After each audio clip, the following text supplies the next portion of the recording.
నా పేరు అబ్దుల్ రెహమాన్ అండి. రాష్ట్ర మైనార్టీ సెల్ ఉపాధ్యక్షుడు.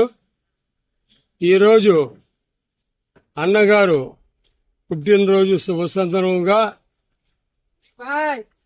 మన మహానాడు చేసుకుంటున్నాం. ఇప్పటి నుంచో ఆనవాది అన్నగారు పుట్టినరోజు 3 రోజులు భారీగా మహానాడు చేసుకునే వాళ్ళం.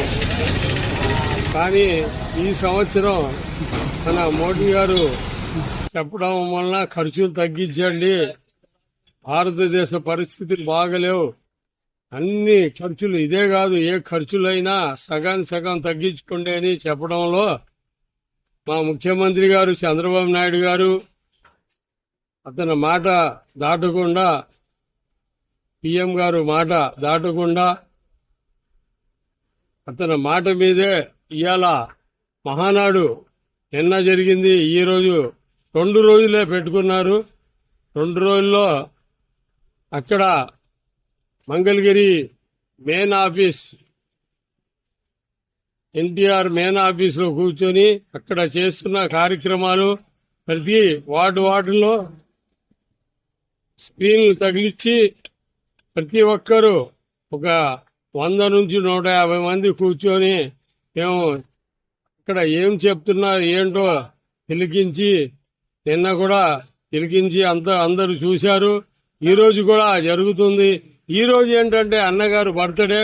మహానుభావుడు doctor Padmashri doctor N T Ramarao గారు వచ్చిన కాడి నుంచి ఇప్పుడు దాకా చూసుకోండి, పార్టీ పెట్టి 40 సంవత్సరాలు దాటిపోయాయి. 40 సంవత్సరాలు దాటిపోయినా సరే చంద్రబాబు నాయుడు గారు, రామారావు గారు పెట్టిన ఈ పార్టీని చంద్రబాబు నాయుడు మోసుకుంటూ ఇంకా అనేక కార్యక్రమాలు పెడుతూ, ఎందుకంటే అప్పుడు ఎన్టీ రామారావు రాగానే రామారావు గారు మైనార్టీ ఫైనాన్స్ కార్పొరేషన్ మైనార్టీల కోసం పెట్టింది.